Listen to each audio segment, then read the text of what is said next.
Welcome to episode 311 of the Working Fans Podcast. Please, if you like what you see, hit that like button, hit that share button, leave a comment, subscribe, all of it, because we're going to be talking wrestling. And Dave, last weekend, All the of it. first two-night SummerSlam. Let's start with night one. How'd you like the show? I remember liking the show pretty well. I was watching it live, and I think it might have been my favorite paced out night out of the two. But the big stories are obviously the main events. What happened in those main events, and so I'm trying to refresh my memory here a little bit because I wanted to look at this here. But Yeah, yeah. lots happened in the past week. It's funny that this was only a week ago, but it almost feels like forever ago. Plus, so much happened on these shows. Yeah. I mean, okay, so just looking at Roman and Jay kicked it off night one, beating Braun Breaker and Bronson Reed. I like that match. It was a nice, hard-hitting match. I think we picked the right winner on that one, if I remember correctly. Yeah, no doubt. We were saying Roman wasn't going to lose. Charlotte Flair and Alexa Bliss defeated the Judgment Day. Raquel and Roxanne, I think we actually picked the right winner on that too. I like this Charlotte Alexa thing. I think it's doing wonders for Charlotte's career at this point. I thought it was a rough spot putting it like two tag matches in a row and having the ladies be the second one. It felt like a large chunk of that show was like tag matches, and Roxanne was really good in the ring. That's the only reason why I brought it up, because I was like, God, this match kind of felt like it was dragging for me for a little bit.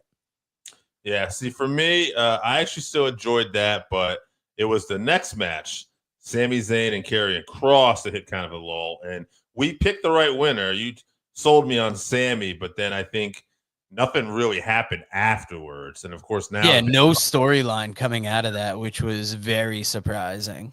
Especially now we hear in reports that Kross's contract is up too. So we'll see. And that's wild. They would let him go. Like, he was doing such a good like groundswell thing with getting the fans in, getting people to cheer him even when they weren't pushing him, and it got him into some spots, but it just seems like he never really materialized in the WWE. Yeah, and I mean, we don't know that he's not going to sign yet. I think his thing is, I think he's opting for free agency. I think he wants to test the markets. Paul Heyman recently said a lot of positive things about him, so we'll see what happens there. Tiffany Stratton got the win over Jade. I don't think either one of us saw that. In fact, most people I talked to figured this was going to be Jade's moment, but still Tiffy time. Yeah, it was a great match still. And in a match I was really pleasantly surprised by, Drew McIntyre and Logan Paul defeated Randy Orton and Jelly Roll. Jelly Roll, I have to give him credit, worked his ass off of this, but more importantly that, he was the guy that took the fall. He didn't come in and try to be the guy to win everything like the celebrities. And apparently he said on Cody's podcast that they wanted him to win, and he's like, I didn't want to win. Everybody else already did that. Plus, it gives me a reason to come back. And there was other stories about him. Basically, what time do I need to be there? And like, well, show starts at 7, blah blah blah. Or if he was going to TV, like get there around 6 or 7. He's like, what time do you guys get there? He's like, well, we get there at noon. He's like, I'll be there, and he showed up at 11. So, damn. yeah. It seems like they really conveyed a respect for the business from him. Yeah. I went through waves with this match because the one thing that I liked about this feud is there was no interaction between Jelly Roll and Drew McIntyre to kind of take you out of the believability of it. Yeah. So I was kind of turned off in the match when I saw him going up against Drew, and I kind of tuned out for a little bit. Yeah. But I mean, in the end, he really did impress. Mm-hmm. And just hearing about wrestlers talk about how seriously he took the training, hearing him talk about wanting to take the loss, those are big things. CM Punk defeated Gunther for the World Heavyweight Championship. As we know, I love that match. I love this match. It's kind of funny. Brian Alvarez of Wrestling Observer, I was listening to it. He said the match kind of was just there, and he couldn't believe that Punk beat him with just 2 GTSs. And I thought to myself, man, Brian's an old school guy. I'm surprised to hear him say that, because that's something I loved about this match. I love that Punk was getting worked over for most of it. I love that Gunther kept getting control. I love that finally the thing to turn things around was Gunther was bleeding and he never bled in WWE and he was reacting, to it. And he caught him off guard. And I love that it took 2 finishers to beat the guy. One to cut him off guard, then hit him a special moment. And we'll talk about this on night 2, because even though I like night 2, completely different matchup. But in the end, the story was Seth Rollins comes in, cashes in, and Seth Rollins closes the night. And this has to be, like, Seth Rollins has to be the king of the cash-ins, right? I mean, he cashed in at WrestleMania a few years ago, the first and only guy to do that in a WrestleMania main event, and now here he did it at a SummerSlam main event. Yeah, it's kind of wild that they gave him 2 iconic cash-ins like that. I like it because it's hopefully going to push him and CM Punk forward, and that's a rivalry I want to see. I like seeing CM Punk with the belt, so like, even though I had an idea what was going to happen, it was still disappointing to see it play out. Yeah, and I believe Punk got cashed in on a SummerSlam many years ago when he was first with the company with Del Rio. So this is Punk's luck, I guess. Yeah, 100%. I thought night 1 was great. This was when I got to watch live. And before we talking, what's that? People went home talking about it, Definitely. And before we get to night 2, I want to ask you a question, and it kind of stemmed from the Jelly Roll discussion. We talked about it a little bit last week, but have we hit a barrier with celebrities in wrestling? Like, do you think it's too much? Are you sick of it? Yeah, I was sick of it going into this event. And even though I was pleasantly surprised by Jelly Roll and the effort he put in, I'd rather just not have him there. No offense. It's just, I don't need celebrities wrestling all the time. I think after a while, it kind of lessens it personally. Yeah, it's one of those things. I was pumped for this going in. Like I said, during the match, it kind of waned a little bit. But then I'm thinking about people like Paul Walter Hauser, who has championships in wrestling. He does appearances for MLW. I think he does appearances for Progress.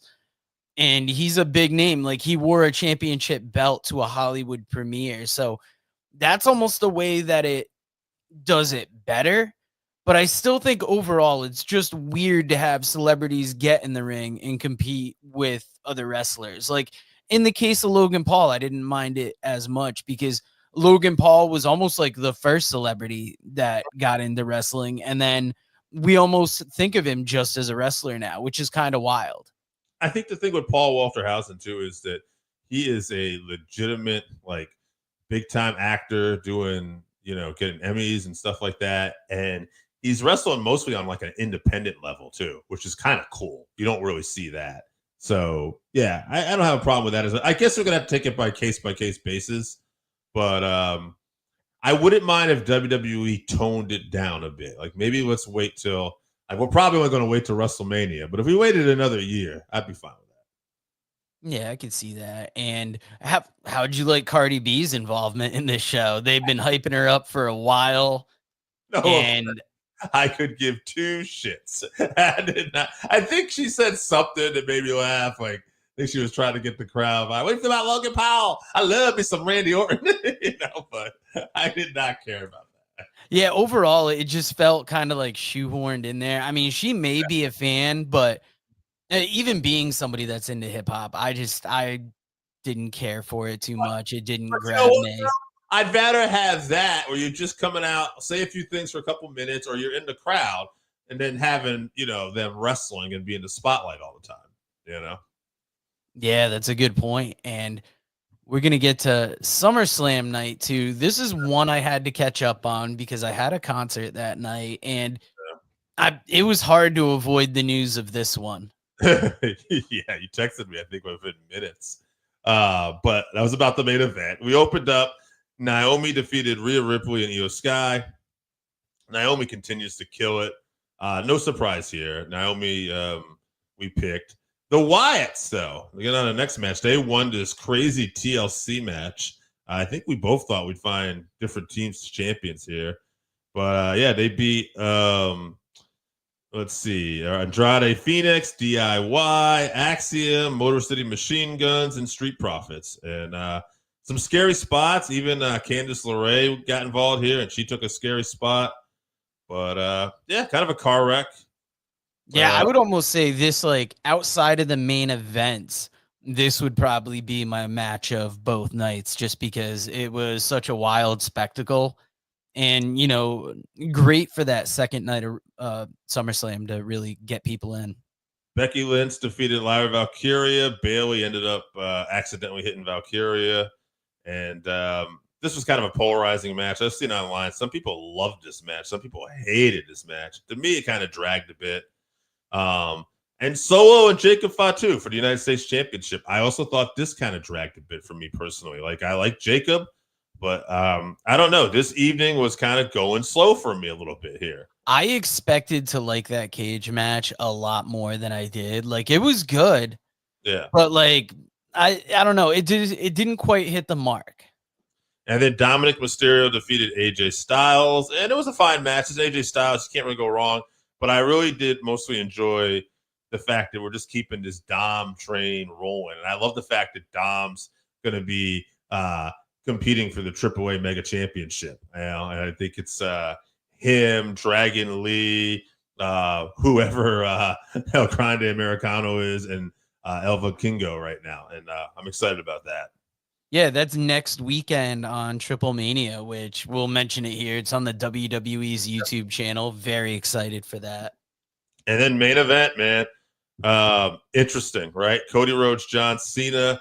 There was a lot of speculation because Cena the night before on SmackDown basically kind of turned back babyface.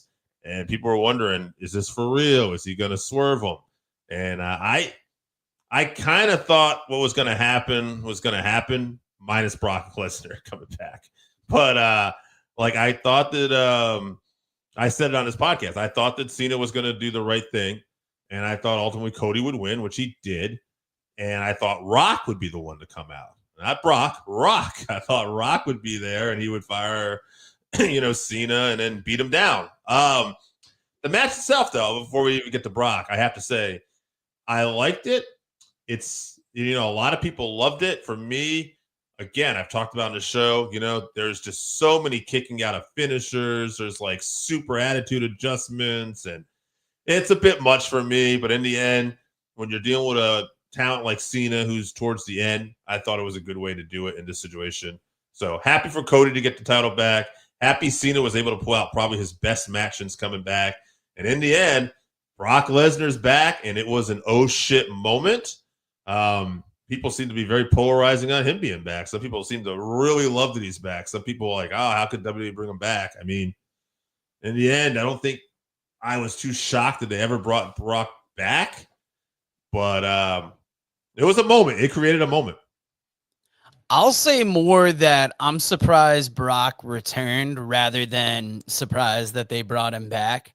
Mm-hmm. Because, he wasn't really ever convicted of anything. He was kind of tied up in allegations. And, from what we've heard about Brock Lesnar, he has a good life outside of wrestling. So it's almost like, would he want to come back? And he came back in a big way.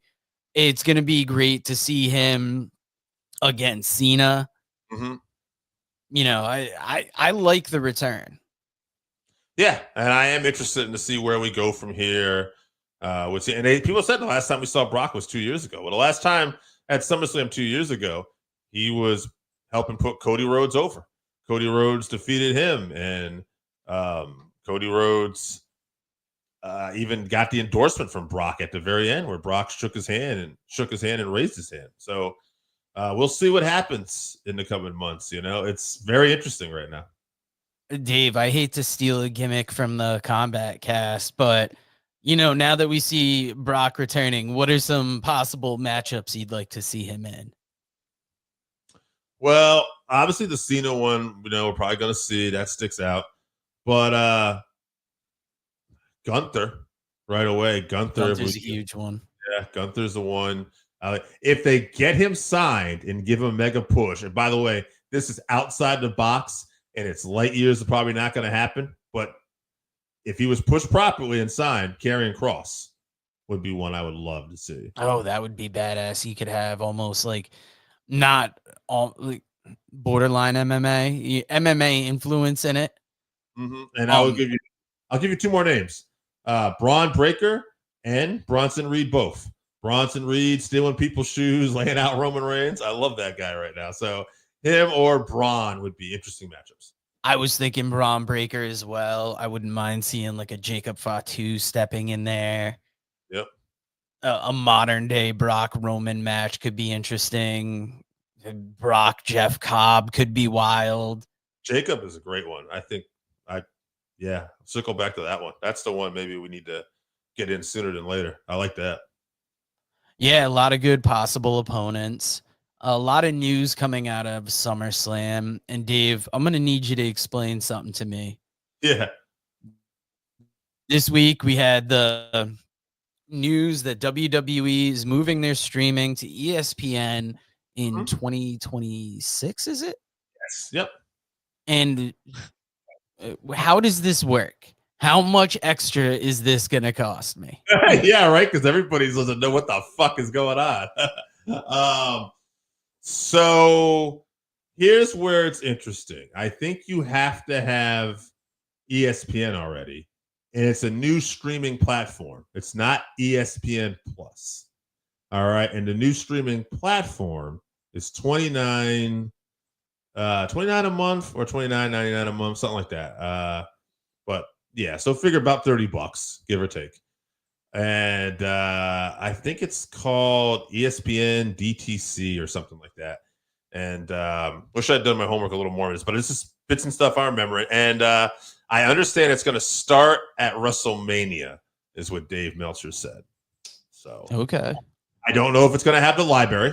I have not heard that. I don't know if Peacock is still going to keep the library and things will be on Peacock. So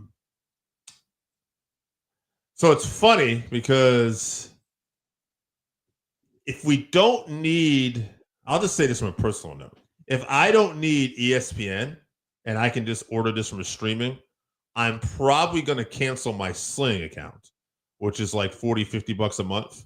And I would take this one, which is cheaper.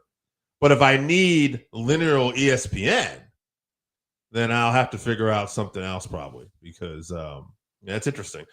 But it's not so much that this is a lot of money to me personally, like the 29 months. I know a lot of the older people who still have cable are like, what the hell? What are we going to do? Blah, blah.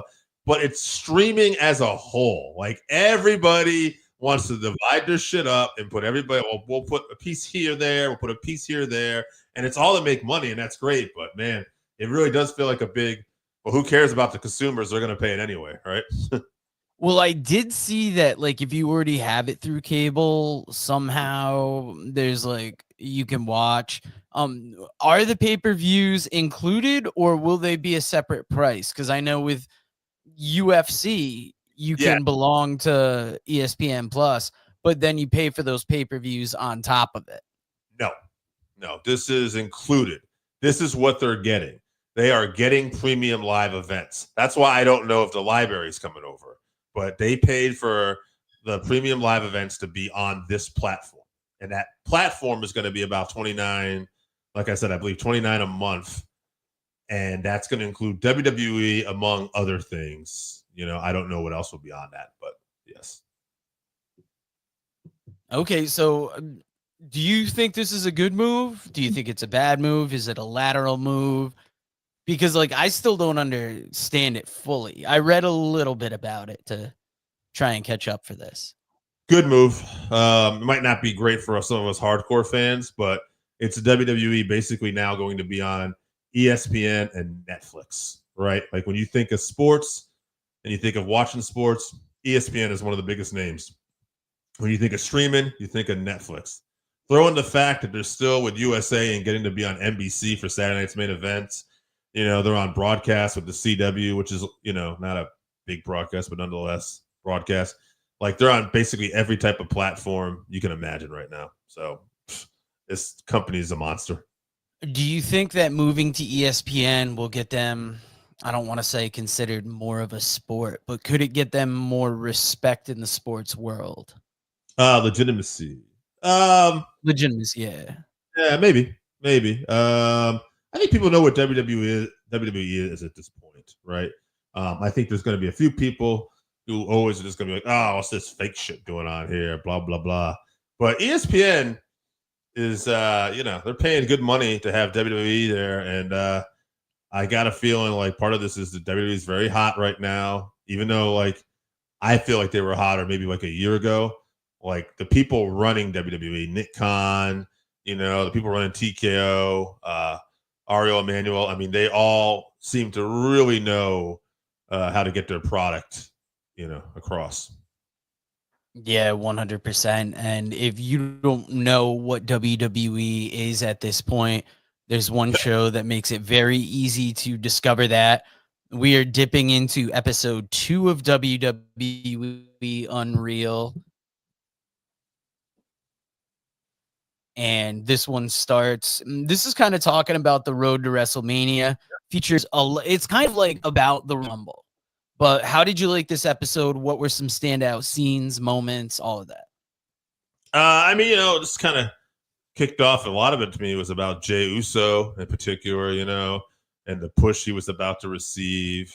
I did like that there was this random part in the episode where Jay's driving to one of the arenas talking to someone, and the guy really doesn't seem to know who he is. And he says, Mark Henry's back there.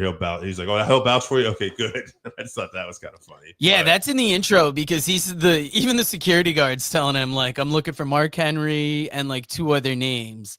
Yeah. Then he's like, well, that's Mark Henry behind me. And it's kind of funny that knowing how Jey Uso blew up over the year, knowing the push, the kind of fire that he's caught in WWE, it was interesting to see this where like somebody working for the venue is just like, I don't know who this is. And you would think they'd have a rundown of the names of people coming in. Yeah, for sure. Yeah, it's a little strange. I mean, there was some other stuff in here. They had the great moment with Cody getting the watch that we saw on social media months ago, hearing how important that was. I think one of the standouts of this episode is seeing how instrumental Michael Hayes is behind the scenes. Yeah, because he's a part of WWE. Before this, you might not have known exactly what kind of input he would have had. And now you could see how instrumental he is. Yeah, no doubt. And I mean, Cody, talking about him a little bit too, and the watch, just seeing him open up about his dad not being there, and how even though like this was a big moment, it still was tough not having his dad there. Yeah, Michael Hayes is all over this episode. I enjoyed that. There's a video. You talk about just standout moments of the episode. There's a video at one point where they're playing like a little package about Kevin Owens and Cody Rhodes' feud on the Rumble, and I think it's Bob Dylan's music that's playing. I don't know the song, but I was like, this is an interesting choice. I thought that was kind of cool. Yeah, there's definitely some artistic choices they made. I don't remember the song, but I do remember hearing Dylan, and it's like just the way the style that they're presenting everything in. I could see how they would get in fans. It was interesting to see the writer's room with the preparation for Rumble and how everybody had their picks, and it almost seemed like Jey Uso was a pick that slowly kind of crept in there, and then the idea got bigger. Yeah, it was an afterthought kind of. And then it seemed like there were legit doubts about Jay and maybe his cardio and his commitment. Yeah, I'm still to the point where like the more I see from the show, the more I like it, but also like the weirder I feel about like, I don't know if I should be in the writer's room, or just hearing the writers like kind of talk about these big stories in just such basic ways. It's interesting insight, but it also just feels weird. It was great to see Cody Rhodes at that signing. Great to see John Cena with the Make-A-Wish, because for how many years have they done that? They never broadcast it. They never put it out. And then you get to kind of see him interacting with people. And it was a nice moment to take in. Yeah, they talked about how all the Samoan dynasty was going to be in the Rumble. There was a moment from Saturday night's main event where Triple H ended up pushing Kevin Owens because Owens got like in his face, and Triple H felt like he had to do something, and he kind of apologized, and Owens said, "No, that was awesome." There was a point I can't remember where it was. It was after Rumble. CM Punk looked like he thought he tore his tricep, which it luckily didn't happen. We saw. I do gotta ask you, looking at that Samoan family tree, I noticed one name that was married in there. Oh, did you catch who it was? Because as far as I know, there are 2 wrestlers married into the tree that I caught. Okay. One is Naomi. Yep, Naomi. Yeah. Who's the other? I don't know. Who's the other? I'm about to say it's Gary Albright, and then somebody's gonna be watching. They're gonna be like, "That's not the name I saw." But it was funny because I saw it, and I'm like, "Man, how's Gary Albright Samoan?" And then I looked, and it was like kind of the marriage connection. I was like, "Oh, interesting." That's pretty funny. I just found out Gary Albright had done a match in ECW that I wasn't aware about too. Oh shit. Yeah. So I think that was Wicked Awesome Wrestling from Instagram posted that. I'll have to check it out. But yeah. Also, by the way, totally off the rails. I'm just going to say this is just for me and you, but the Eliminators wrestled the Miracle Violence in ECW. Didn't know that either. Oh, wow. Yeah. Wicked Awesome Wrestling. Great account. Check it out on Instagram. Yeah, well, I mean, I think we've kind of summed up what we thought of Unreal episode. Yeah. Well, one other thing, too. They show what happened when I get to episode 3 next week. Yeah. And I thought what happened with I Show Speed was good because they made a commercial that made it look really cheesy, and it made it look. And in this show, they addressed it how it's just part of the story and part of an angle. And I overall though I really liked the episode, and I liked Jey Uso at the end of it winning the Rumble and celebrating with his son. I thought it was a cool episode too. Yeah, you got to see a lot of those Samoan family moments. I can't wait to see what episode 3 is going to bring. I meant to watch this episode, because I watched it singularly, but then I wanted to watch episode 1 and let it run into this to see what the experience is, like how the episode hits for like binge watching.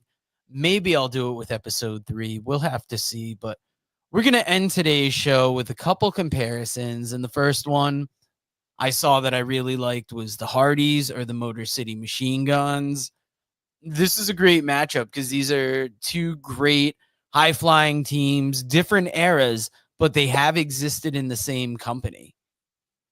Yeah, I mean, when you think about the success both of these teams have had in TNA, arguably the most successful tag teams in TNA history, and then you look at the Hardys, one of the most successful tag teams. Hardys are just the most successful tag team of all time at this point, right? You gotta kind of have to compare the Hardys with the Legion of Doom, the Steiners, the Dudleys, the Rock and Roll, the Midnights. Like, they're in the conversation.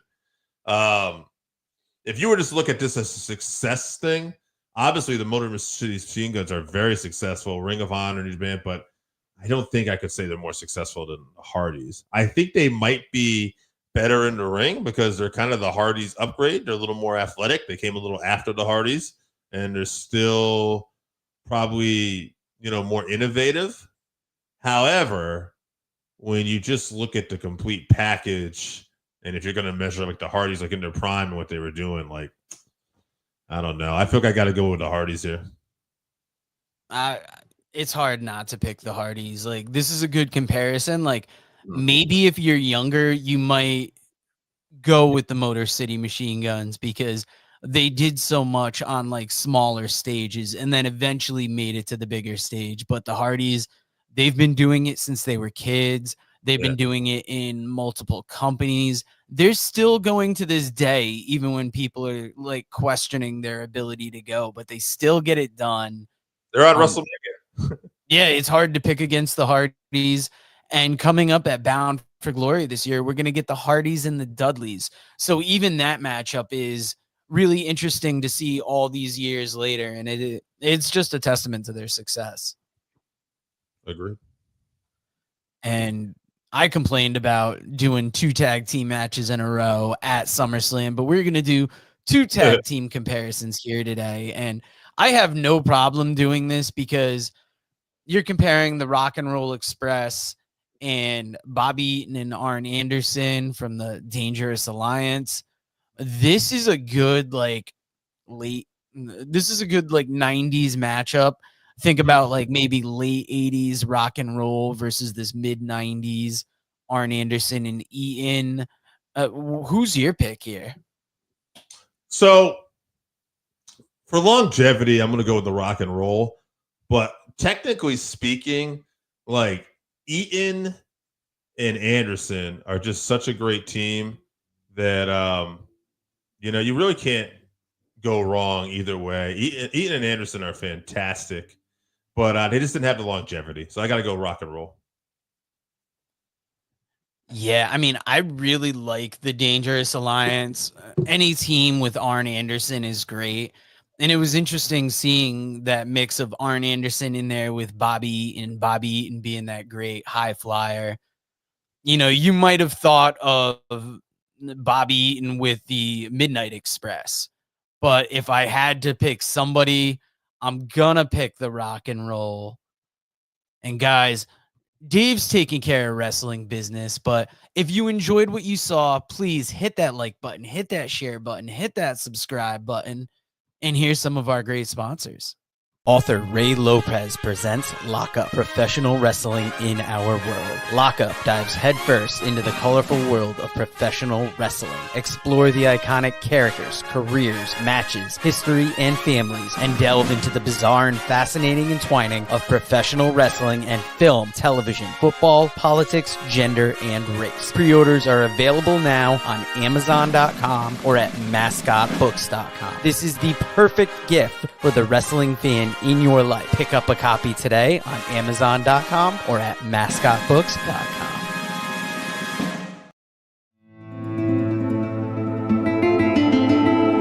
Hey, all you goddamn wrestling fans out there, listen, Old Black Bart has got a book. It's called Wrestle. Black Bart. It's got some dadgum good stories in there about some dadgum good wrestlers.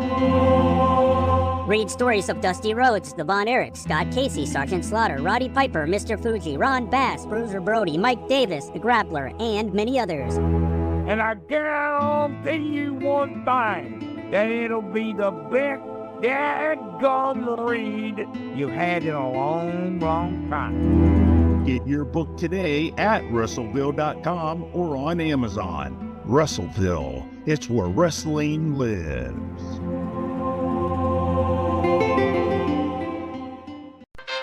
Hey fans, it's the man they call Dave with producer Joe. And you probably know us as the commentary team for New Heights Pro Wrestling. But when we're not doing that, we got a podcast. That is the Working Fans Podcast, where we talk pro wrestling, comedy, MMA, and so much more. And tell them about that signature segment. Oh, you talk about the 531? You know I am. That is a homegrown creation that has been our namesake. And if you want to know our namesake, we got Chevy, AJ Strange Brew, as well as the two of us. And why don't you go to our channel, like, subscribe, show us some love. Rate, review, all of it. Read about the Northern Wrestling Federation in the book presented by Russellville.com, The Pro Wrestling Vault, Volume 2. Hear the story of Roger Ruffin, the man who trained Carl Anderson, the Monster Abyss, Jordan Clearwater, Chris Harris, and Jillian Hall. Plus 45 other short stories, including Jazz, Bobby Eaton, Kamala, Thunder Rosa, Mario Mancini, Scott Casey, PJ Black, Kerry Morton, Sal Renaro, Jeremiah Plunkett, Colby Carino, Bam Bam Malone, and many others. Get your book today at Russellville.com. Russellville, it's where wrestling lives.